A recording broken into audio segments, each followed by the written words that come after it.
Hey, hey, hey, welcome to the Bag Chatter Podcast. I am Brian, joined as always by my co host, a man who still owes me jerky. Adam, how are you today? Okay, I've paid off part of that debt. I have bought you jerky at least once this year. I came to the course when you caddied for me in the U.S. Open qualifier. I arrived with jerky. This is true. I Yeah, believe you didn't satisfy the debt, though. right. I'm just saying, like, do you really have to advertise partial debt? You know that hasn't been, remitted to you. Is that what's happening here? That we had to go public with that? I mean, a partial truth is really just a lie. And I feel like I just think there's some business that can be done behind closed doors, Brian. There's not keep it in house. Something there's loyalty and privacy is still a good value. There's a point to this, and here it is, my segue. If you'd like to watch some of our golf on YouTube, check out the jerky match that we played a few months ago. Spoiler alert: Adam owes me jerky from that match. So there's me trying to save that poorly. Yeah, that was good. That was good. Thanks again. No, you do not owe me jerky. That debt has been satisfied just by you joining me on this podcast for this season. It's been a lot of fun, and we are going to look forward to the 2024 season. But before we do that, we kind of recapped 2023 a little bit in last week's episode or 2 weeks ago, whenever that was. But in this, the 30th episode of the year, the final episode of the 2023 season, I want to kind of officially put a bow on the 2023 golf season by presenting to you the top 5 headlines of 2023 for your golf game and for my golf game. I took the liberty of doing this. Perfect. I'm just confused. I thought you said that the lead segment was going to be that NFL playoff prediction segment. I thought we were. Is that the second segment? No, it was going to be that, but then Oh, multiple of our wonderful listeners reminded us on Twitter that we are a golf podcast and not an oh. NFL podcast, and so we've got to scrap it. Okay. So Bill Belichick. I had a whole Bill Belichick. Okay, Yeah, fine. save it. Okay, let's Save it. do golf. Golf. Okay, sorry. We're going to start losing listeners right away. Okay. All right. Do you want to start with my headlines for the year or yours? Are we gonna alternate or are we gonna go through all the headlines? I need to know that. I mean, there's another. Are we snake drafting this thing? Are we listing 5 and 5? Because I want to go second. If it's 5 and 5, I want second. Right. I really want to. I want to end with a flourish. You know. It is 5 and 5, so we'll start with me. Well, now I feel selfish. So here are my top 5 golf headlines, and feel free. You may have more notes on your own, but feel free if you have any notes on mine to chime in. Here are my top 5 headlines for my golf season 2023. Number 5. Sinking that putt to beat Barney and Ellis in the Honeybrook Tee match competition. Oh no! Now listen, I know that's not. I just don't like that. I just don't like that Barney's going to feel like he made the headline list. That's all it is. I'm sure it was a good feeling for you. It was a fun match. I had a blast. But Barney's listening and he's like, that. I think Barney's like, that was in your top 5? Yeah, He's listen. like, yeah, I think Barney's either too satisfied or he's, mocking you. It's one of the two. There's no in between. Possibly. It was one of, if I think back to like some of my favorite memories, that was such a good match. It didn't like mean anything, of course. The stakes weren't really that important, but it was a well played match and it was fun to sink that putt. So I'd be lying if I left it off and said that wasn't one of my top 5. I understand. I understand. I like to start sinking that putt. You know that? You know that putt? That putt. You know that putt I hit? Oh, you know what? I probably should have mentioned this first. I did have one honorable mention, and it would be anticlimactic to present that after my top 5. So my honorable mention was shooting a 74. I believe it was a 74, maybe not, 4 over at Applecross on my first visit there with you and your buddy. Yeah. I did not shoot 74 that day. No, I don't know what Applecross is. If it's a par 72, then it was maybe a 76, but I think it was 4 over. First time at the course. I don't know that I've ever played that well at a course for my first time. So that was an honorable mention. All right. Well, it was a mention. It was a mention. I don't know how honorable it was. Di- It was a mention. Dishonorable mention. All right, number 4. My number 4 headline for 2023: taking a big step forward in becoming a Titleist guy with my woods fitting in the spring. Well, that's huge. I might have thought that would be higher on your list. Yeah. Because I know we've said this ad nauseum. I've been the Titleist guy forever, and there was a time when I felt like I had to try to convince you. No longer. You've been converted. Yep. My evangelism has paid dividends. It has. And your golf soul has been saved. And that has led to some of the other headlines on my list. But yeah, that was super fun out at TPI in the spring. My TSR driver has been fantastic for me all year, carrying a 3-wood and a 5-wood for the first time. And those played a big role in me having a good golf year as well. So that is my number 4. Number 3 for... It's interesting to me. Okay, yeah. I'm sorry. No, I'm sorry. It's interesting to me that I've never made fun of you for the 5-wood, because a 5-wood's kind of an old man move. But listen, that's absolutely 2015 called and they want their take back. Like that is an old take. There are tour pros out there carrying 7 woods. Oh God, that's what I was gonna say. Is if you move to a 7-wood, then I'd be a little bit like, gotcha. But 5-wood's just in the realm of youth. But if you start replacing your 5-iron with a 7-wood, I'm gonna be like, ooh, this is getting tough. Well, you know what? Senior tour, here you come. Listen, I just think that's a bad take. I think lots of tour pros are carrying fairway woods these days. So all the young ones? Yeah, sure. I think JT has a 7-wood in his bag. Does he really? Yeah. Well, you know what? It's fine. I'm joking, Brian. We tell jokes. Listen, I can't. I respect you, Brian. I respect you and your golf game. My gosh, I can't put that into the blooper file. It's already been published for this year. Okay, number 3 on my list would be being featured in Gap magazine alongside my co-host, you. That was pretty fun. So that's not one of my. Just to be clear, that's not one of my headlines. That's a you headline. You're like, I was the star of that article, Adam. I don't know what else to tell you. Listen, that was a me highlight. Your life is so terrible that that's number 1 on your list, is all I'm going to say. Your golf life. Wow. Weirdly, you just slapped Gap magazine right in the face. That's what you did. I'll delete that. Okay, that leaves 2. Number 2. Big headline for 2023 for me: coming to grips with competition, Brian. That's just been more like a psychological observation. It's like a case study in psychosis. Is what that's been, I would say. It's been just very interesting. I'm sure not a lot of golfers are interested in that one, but a lot of therapists are very excited about listening to that section. Yeah, listen, and I'm not saying this should be anyone else's top 5 for me, because a 47-year-old man realizing he's competitive is not exactly breaking news, but it was kind of I won't beat a dead horse here, but it was very eye-opening for me to suddenly realize, hey, idiot, it's not that you're not competitive, it's that you are competitive and you just aren't good at handling losing. Oh, wow. So it was good. And then after that, I won a Gap match and played pretty well. So I love it. That felt good. I'm a big fan of that one. I'm a big fan of competitive Brian. Yeah, absolutely. And that leaves the number 1, which is a little obvious if you listen to this podcast all year, but finally shooting an even par round was my number 1 headline for 2023. They can't take that away from me, Adam. They can never take it away from me. They cannot. They can point out that it didn't happen that time. It was your goal for the whole year, but so it was late. They can do that, but they cannot take it away from you. That's right. If you'd had better advisors that year, maybe it would have happened that year. You slapping yourself in the face on that one? Or? Slapping myself in the face. Yeah. Just like you slapped Gap magazine, I'm slapping myself. You can't reference something that I've already deleted from the podcast. So. Oh, is that how that works? Watch me. Okay. All right. So those are my top 5. Here are your top 5.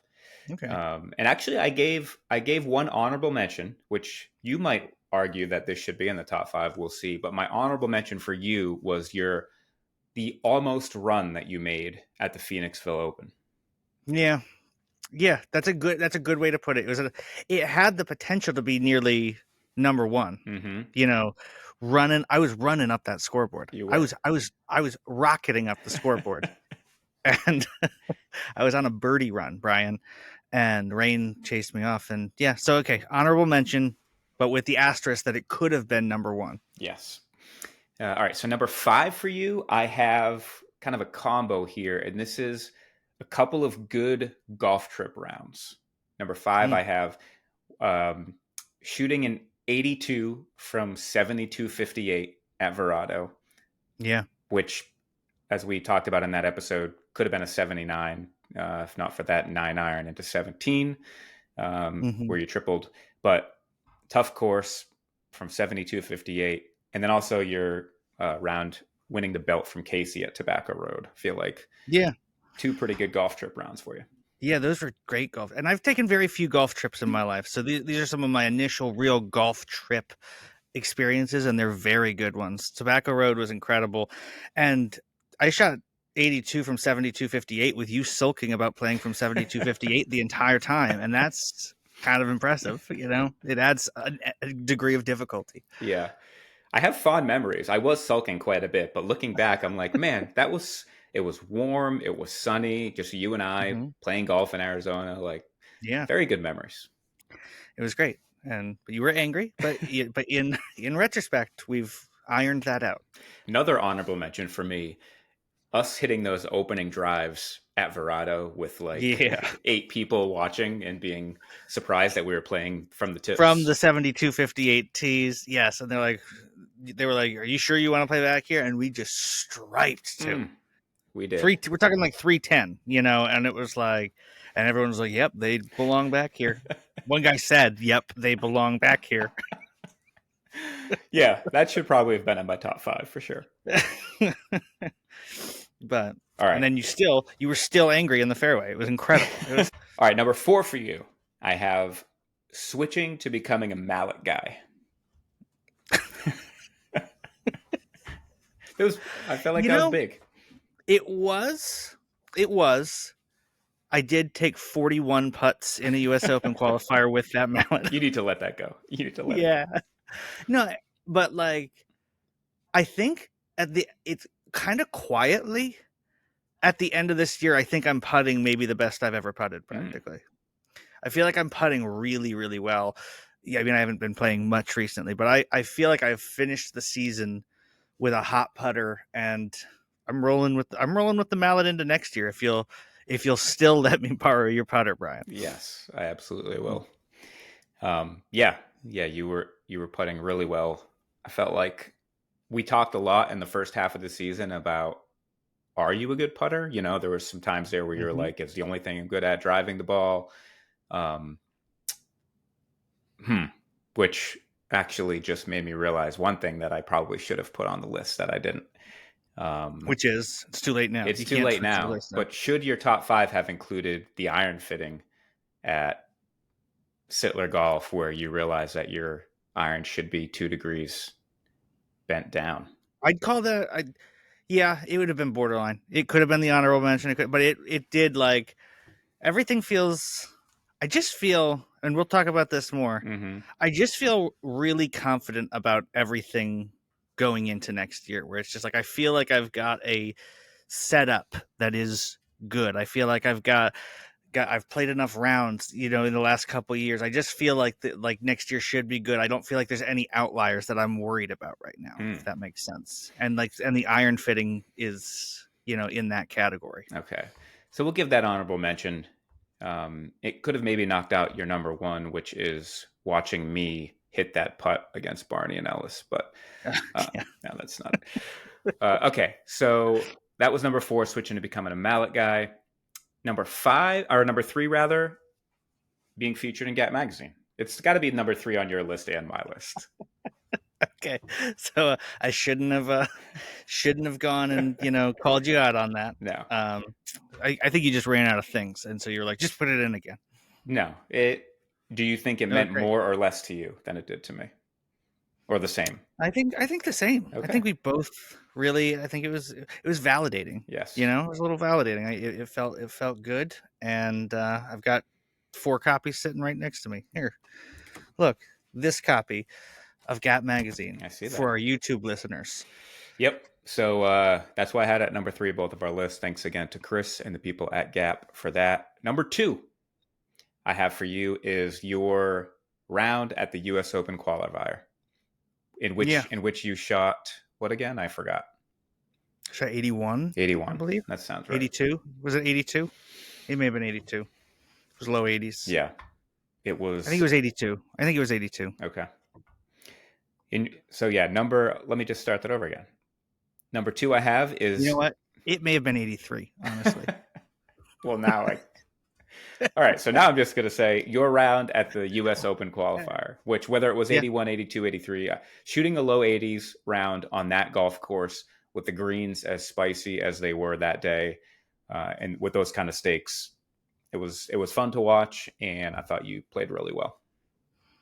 Yeah, I think I thought this would be number 1, if I'm being honest with you. So, not to critique your list, Brian. I thought this would be number 1. The fact that I did not putt well, if you'd told me that I was going to have 41 putts that day at Rolling Green, I would have said I'm going to shoot 95. I got you, gotcha. Yeah. You know, I understand. And so the fact that it was like, okay, if you had putted better, you would have been in the mid 70s. It's like, okay, that it was very. I was like, I can get around a golf course like this. That was from 7,100 yards, and you know, I just hit the ball pretty solid all day and didn't putt well, but that was a big deal for me. It's like changed the way I think about golf a little bit, despite it not being a super low round, obviously. Yeah, no, it was great.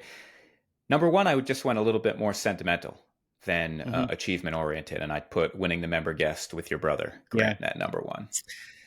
Yeah, no, that it is the winner. I guess it is. I think I'm so hyped on getting competitive reps and that desire that the U.S. Open was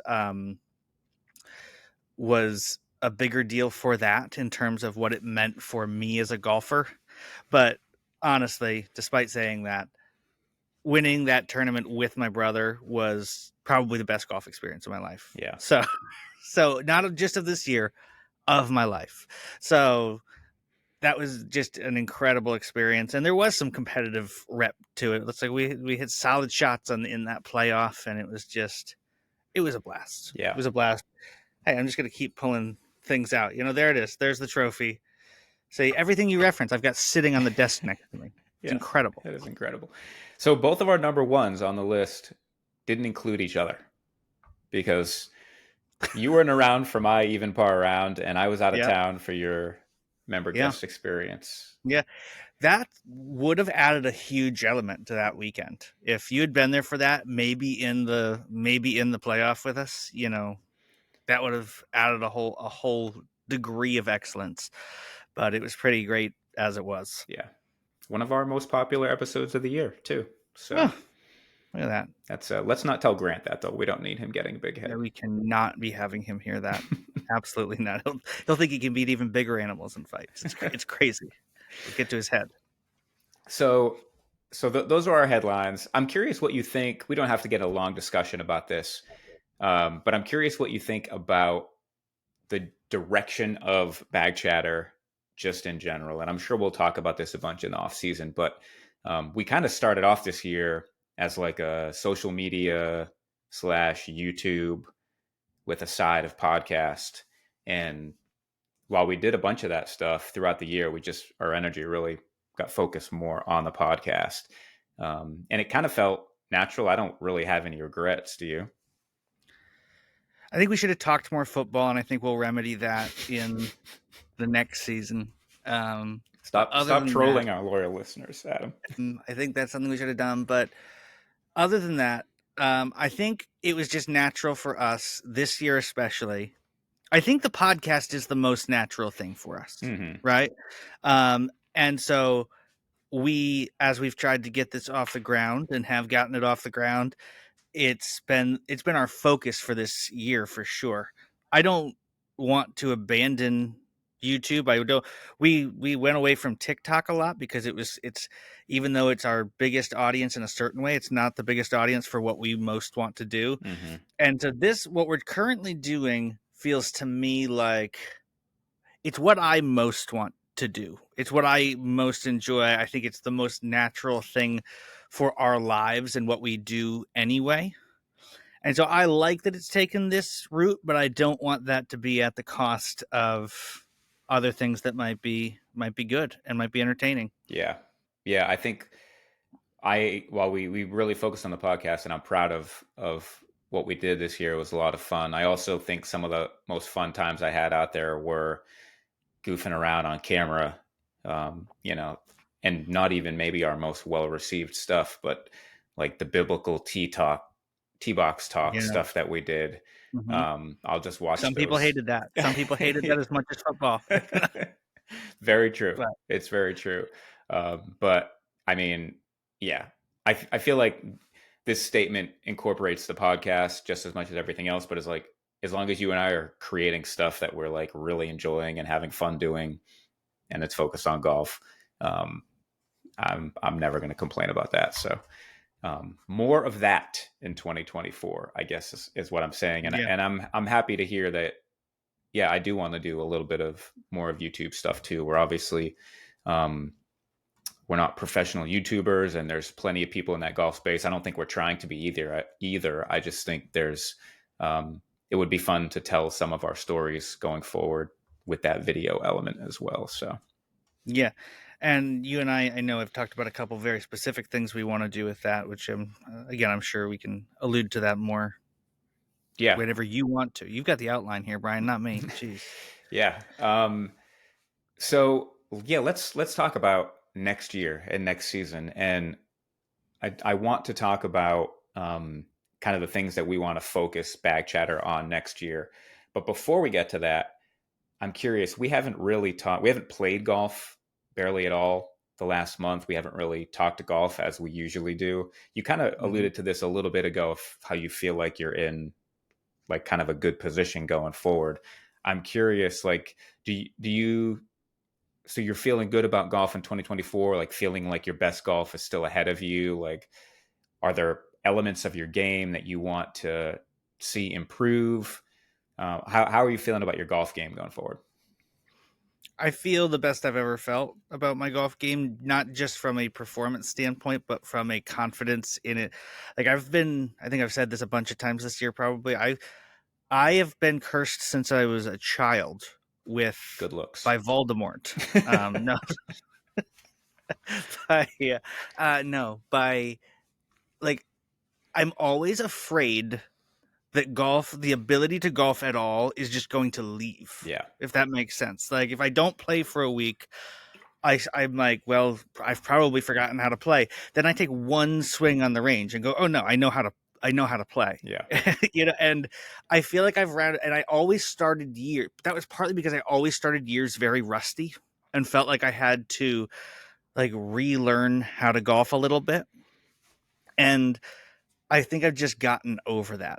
Like I feel like I want to say I've put in like my 10,000 hours, not to master. Not I don't want to say that because I don't want to sound like I've mastered something, Yeah. but I feel like I've crossed some threshold where I know I'm not going to like backslide so much in the next 5-10 years, and that's exciting to me. I'm like, Yeah. no, I've got certain neural pathways that are just there, and I know they're there, and I don't think they're going away, and I think they're only going to improve, and I think I'm only going to do better with them as I continue to, beat those trails. Yeah.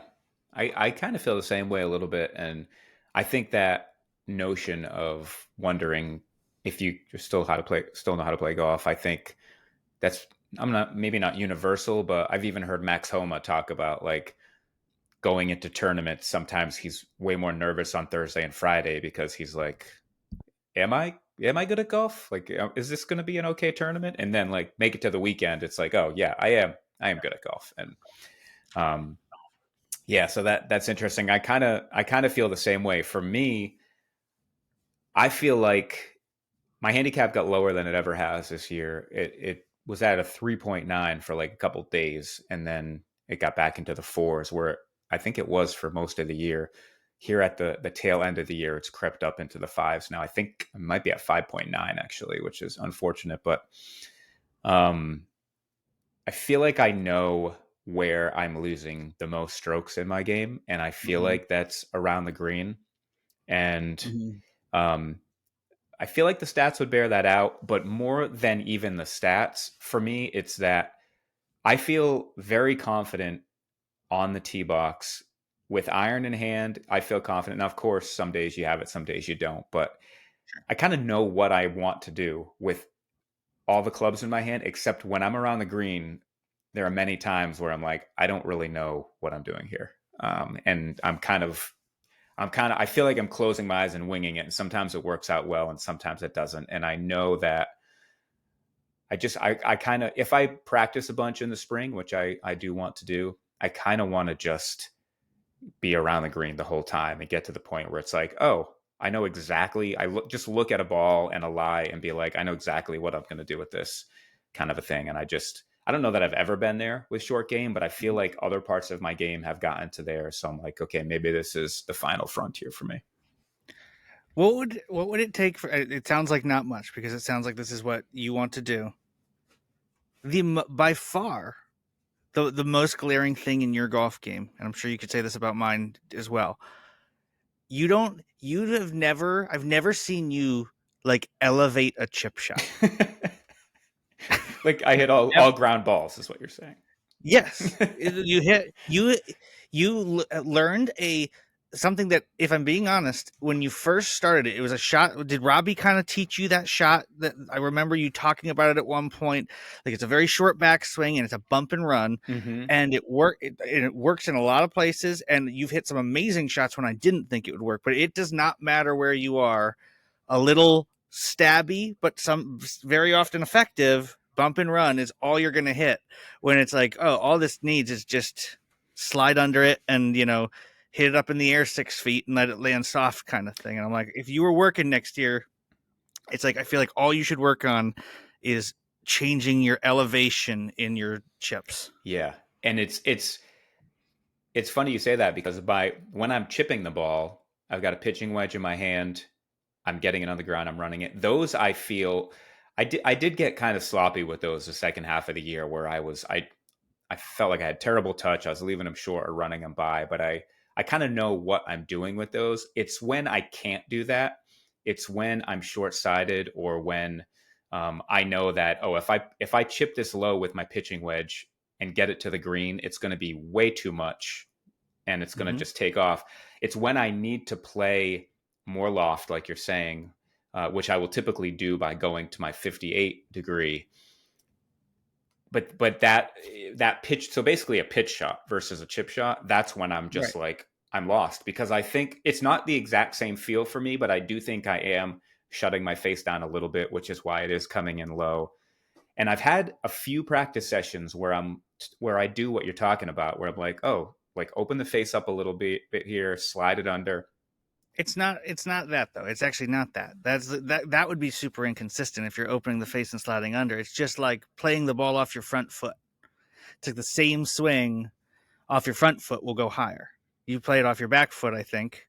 It's like if you Um, move it forward in your stance, it would just go higher. yeah, I don't know. Maybe you can give me a It's like lesson at some we point. can we're gonna Brian, we're gonna work on this. It's not hard, and you're more than good enough to hit very consistent pitch and even flop Yeah, shots. I feel like I'm close and I just need some more reps. But other than that, and I mean, I Sorry, got was this? Maybe you weren't looking for advice. well, no, I wasn't, but you've got better touch around the greens than me, so I will definitely take it. And there's plenty of other places to clean up my game as well. I'm not going to ignore everything else, but I do want to get better around the greens golf wise. I don't know, will I get down below a 3.9 next year? I hope so. I don't know. I'm not sure if that's going to be a direct goal of mine or not. But you're what, 1.4? I think 1.3, but Okay. I'm not sure. Maybe it's 1.4, Yeah. and I'm just trying to be boastful in the wrong direction. I'm going to pull it up while we're talking. Okay. And yeah, handicap season is now officially closed for us. Closed on November 15th and will not open again until April 1st. So, Ugh. Ugh. yeah, I am at a 5.9 and you are at a 1.3. So, It's kind of funny because I got there on my last round of the year, last handicap round of the year, and that is the lowest I've been since the end of last year, where I was a 1.1. okay. So I kind of went up and then got almost all the way back down to where I was at the end of last year. But I feel like I'm a better golfer than I was last year. I don't know what that means. Means you have zero faith in the handicap system. Doesn't mean that. Hey, listen, Jin, if you're listening, I respect you. Are going to be some changes to Gin next year. Not major ones, but one of them that I saw is that, well, one of them is that they're not. I need more clarification on this, but it looks like they're not doing the combined nines thing anymore. Oh, that's upsetting. In that, like, if you play 9 holes, then you just take like whatever your scores would have been for those other 9 or something. Because That doesn't make any sense. I didn't think so either when I read it. So I need to get some clarification on that. But you know how you can play like 15 holes and then Right. you could record it as a full round, just taking whatever your handicap is for those holes. I feel like they're trying to apply that to 9 holes now. You seem That would be dubious. very weird. Yeah. I would be shocked and disappointed if that was if that's what would happen. The other thing But I think I believe you. I saw that there are going to be, it sounds like more PCC corrections going forward. So now the PCC thing, Mm-hmm. I've been confused about this a couple of times. This is not something that a course decides based on weather conditions, right? It's like how, like, the average of what people shoot that day and whether the course was playing harder or less hard that day. I think Is that's that right. I think accurate? it's algorithm based. I think it's AI basically deciding what your handicap should be. Is what it boils So down it's to. just like everyone who reported a handicap score at the course that day. Okay. Yeah, I don't know why I don't like that for some reason. Yeah. But Well, because it's like your handicap is suddenly being affected by other people's rounds, which yeah, not a fan. I do like the idea that the conditions could affect something, but I feel like it should. I don't like when it takes away, like when it adds a shot, right? So if it says, okay, the course was harder today, it's like the base level should be how easy is it normally, right? yeah. And then it should only get harder. Okay, so I'm looking at the USGA website right now, and one of their changes, the use of an expected score for a hole not played. Improvements have been made to the method used to handle holes not played, which will now be based on a player's expected score rather than a score of net par. This new method will produce a 9-hole or 18-hole score differential that more accurately reflects a player's ability. As golfers across the world are playing more 9-hole rounds, an expected score can also be used to convert a 9-hole score into an 18-hole score differential. So it sounds like it can be used to do that, but maybe it's not required. But That's like that. So like, isn't that crazy? I shot, early in the year, I shot 31 on, the front 9 at Honeybrook or whatever it was. It was 4 under par, so I could have just stopped and been like, "Give me my expected scores," and that's a plus handicap round. Yeah, I think that's kind of crazy. I don't know. Maybe I there'll don't be like that more. at all. And yeah, playing conditions calculation adjustments made more frequent. That's literally the bullet point. The PCC has been modified to increase the likelihood of an adjustment for abnormal playing conditions. So, yeah. All right. And then there's also the inclusion of shorter length golf courses within the course rating system, which you don't really care about. With my length, couldn't care less. Okay, so before this episode gets away from us, let's talk about season 2 of Bag Chatter. We might need to just edit that whole section out. That was pretty boring, right? I'll edit some of it out. Okay, fair enough. I trust you. Okay, season 2 of Bag Chatter. First of all, there will be merch. Let me just say that right out of the gate. So excited. So excited for merch. Merch is coming. I hope to have that up by the time the podcast launch in the spring. In fact, I'll go on record by saying it will be. It will be up. It will be alive. Whoa. Yeah. You're notoriously unreliable, though. So take that with a grain of salt, everybody. It is a good chance it's spring 2025. I hope we're not playing that sound clip at the end of next year and you're laughing at me. Okay. I kind of broke this down into 3 things that we're going to focus on in 2024. I didn't run this by you, so hopefully you're cool with this, but we've had a few discussions. The AFC, the NFC, and then and Bill Belichick specifically. Yeah, just a Bill Belichick section every week. Yeah. Okay. Number 1 of the 3 focuses for 2024 would be you and I focusing more on team events. Yeah. I'm excited about this. Yeah, we put that out there at the beginning of last year. Like, man, it would be fun to win a team event together. And we played a handful, but nothing really of important stakes. Really, most of them just local stuff. At Honeybrook, we played a couple other ones at other local clubs, but I am really excited about you and I entering a better quantity and better quality 2-man events, including what I think, and I think you agree, we should make a run at the US 4-ball next year. Yeah, I think so. I want to we will very much enjoy all Honeybrook, team events next year, the member, all the good ones, right? We'll have fun. I really want us to play in real stroke play events. And something where if we won it, we could genuinely say, this is a golf accomplishment, because here's the thing, Brian, the member guest, I just said the member guest was one of the most fun events of my entire life, but it's handicapped, Brian. And you know how I feel about this. Right. I'm like, was that an accomplishment? Sort of. It was sort of an accomplishment. It was fun, but it wasn't an accomplishment. I want us to do something. I want us to win an event next year, and with an ultimate goal, an outrageous goal, would be to qualify for the US 4-ball. And no matter what a thing to look forward to next fall, playing in a USGA event together. Yeah, it would be a lot of fun. It would probably be the most nerve-wracking thing I've ever played in, which would be amazing.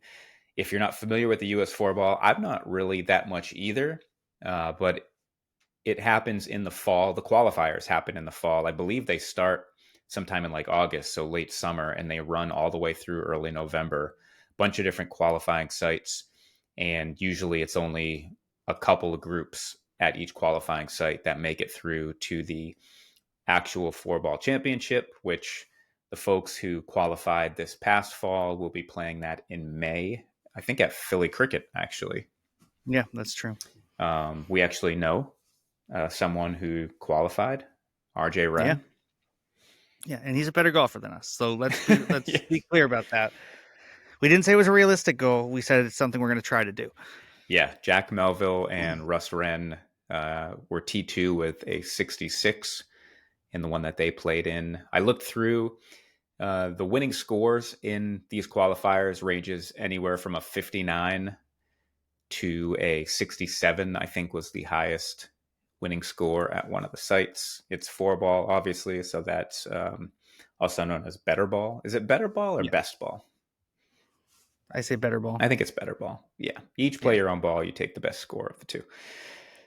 So, yeah, I mean, the chances of us going out and winning one of those things, very slim, but we have a lot of golf to play. We can get better. You just never know how lightning could strike in any given round. So it's just... And what excites me about it is this idea of, again, all these other tournaments that we want to play in, all these more local 2-man tournaments. It's like, I feel like we can really prepare for this. We can find better ball. There are better ball tournaments. There's a lot of better ball tournaments around us. We can know how this is going to feel. This isn't going to feel completely foreign to us whenever we do this. It's going to be something we've prepped for. It's going to be something we've talked about a lot, and it's going to be something. It's going to be a blast. It's going to be a highlight of the year. Yeah, I mean, we almost won that one at Honeybrook on St. Patrick's Day. I would say that's, again, not to knock anything in Again, Honeybrook. handicapped. We won it gross, which is the point. Yeah. this is this is part of why I I want to play in as few handicap tournaments as possible next year. Sub goal, as few handicap tournaments as possible, except for the really fun ones at Honeybrook. Yeah.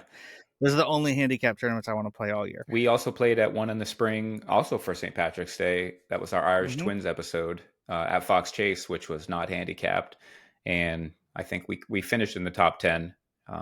Yeah, and that was, those things, like, we're not like super excited to get on the pod and tell everyone the story about how we fared in the Fox Chase 2-man better ball, but like you're saying, like on that day, it's fun. Like you're in it, you're trying to win. Like the more reps that we can get like that, the better. and again, when we're building to a bigger 2-man towards the end of the year, and we can kind of build some momentum through the year, hopefully.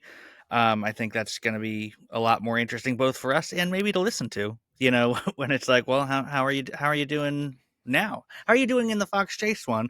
What's that say about how you're going to do in the U.S. 4-ball? Sure. And you and I sometimes disagree on this. I feel like any competition can be a good story, even if the stakes to us don't seem that important.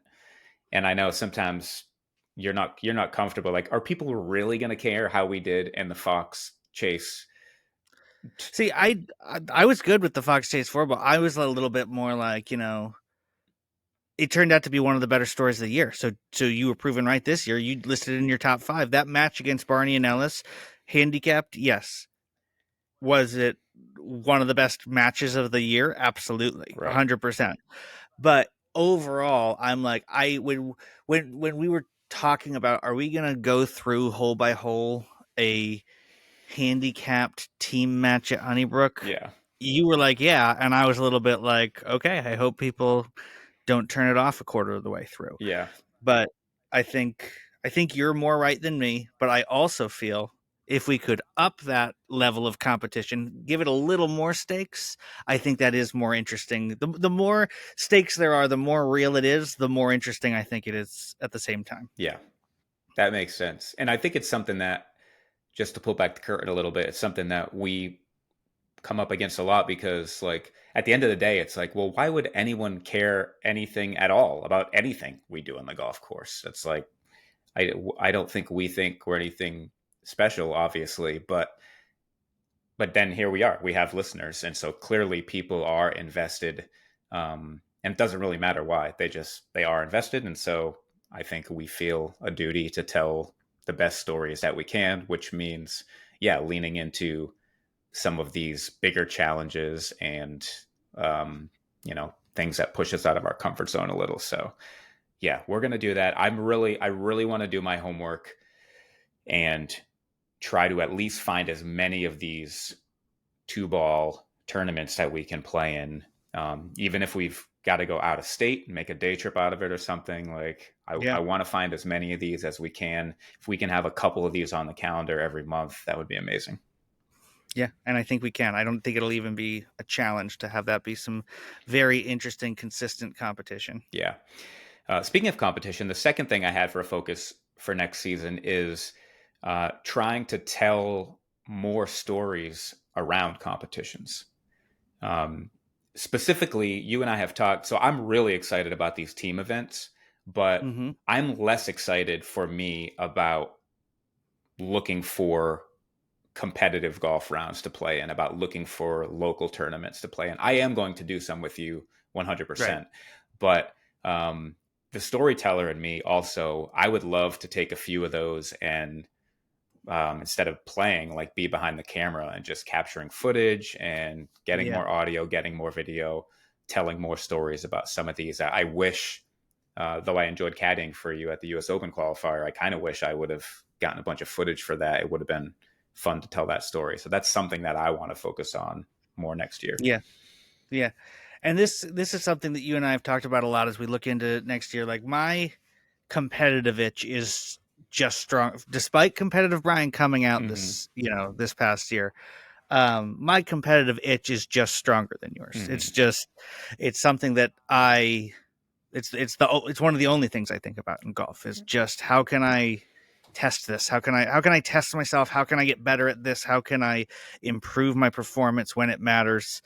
I've gotten to a point where I feel like I'm playing a lot of good golf.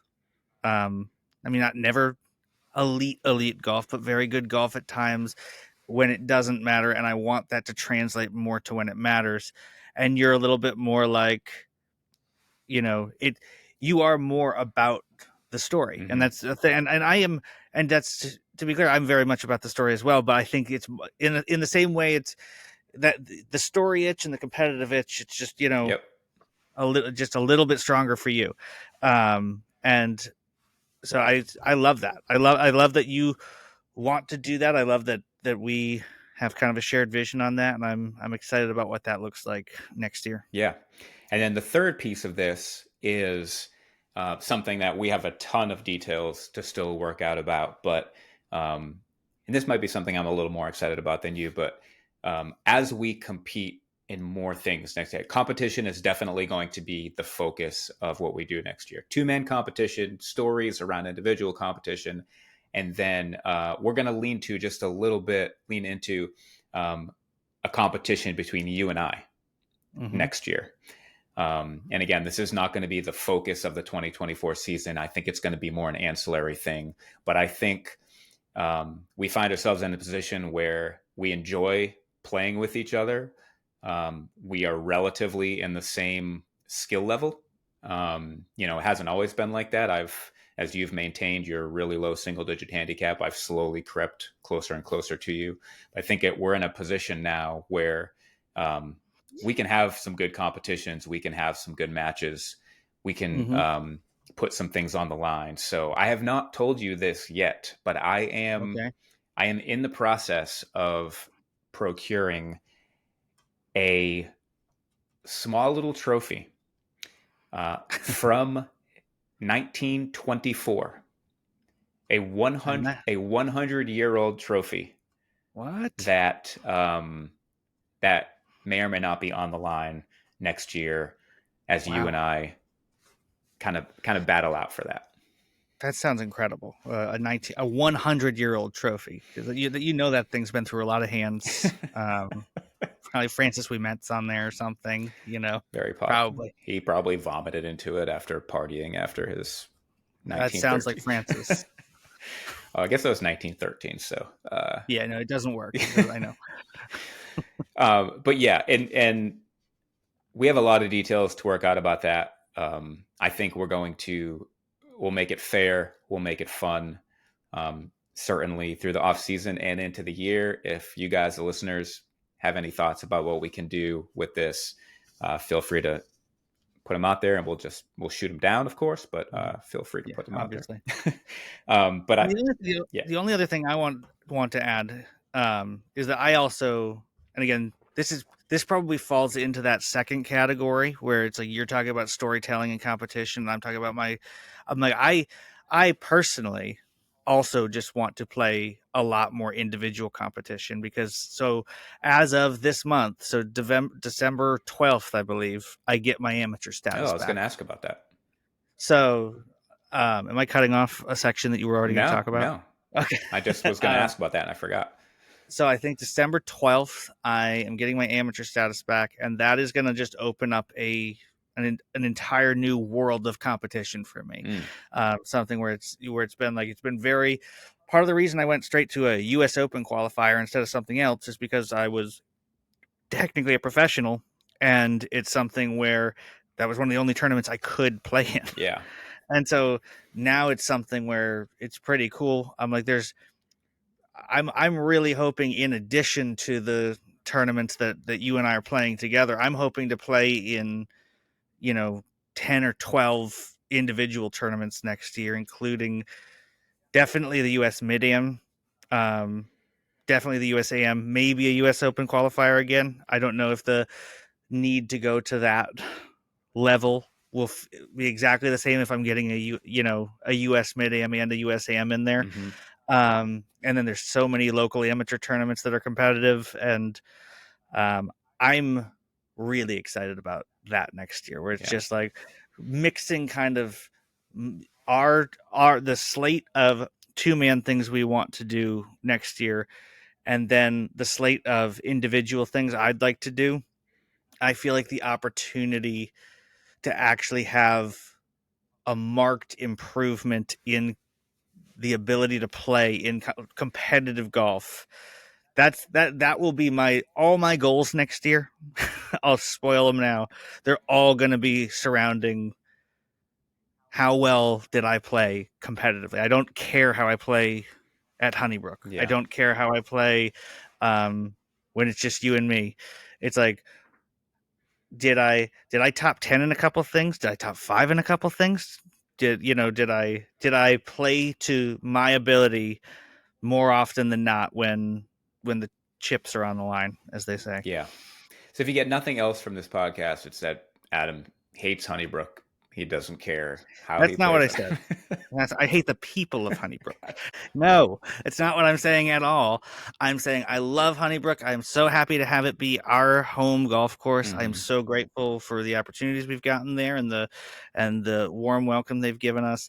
But I I want for me next year is a year of competition. Yeah. That is the point for me next year, and it's a year of growing this podcast through that, and that's what I'm excited about for golf next year. But knowing that, I can assure you that come next October, when we're in the hunt and member at Honeybrook, which is a Mm-hmm. handicapped event, Yeah, we're gonna want it really bad. you're never going to have to convince me to want something, Brian. I'm much more competitive than you. I know I'm going to want the member. Yeah. but I do know that it matters to me to go put up gross scores in in gross events. It does matter to me. Yeah. Um, as for some other specific goals for 2024, we'll save that for next season. I know one of those for Adam is streaking on the grounds of Lancaster Country Club during the major Mm-hmm. championship there in June. I did that already. It's fine. Oh, I checked off. We don't need to go over that again next year. okay. Maybe I should delete that out then. Yeah, I'm excited. I mean, as we record this, there's a few days till December, and it feels like we have a long winter ahead of us. But then I kind of know how things work, being so old and wise and grandfatherly at this point. It's going to be spring before you know it, and all of a sudden we're going to be getting ready for the next season. So pretty stoked. Yeah. Yep. I can't wait. I've said this to you a couple times. With some of these elements we've talked about, I'm like, I don't think I've ever been more excited for a golf season than I am for the 24 season. And that is the golf, that is this podcast.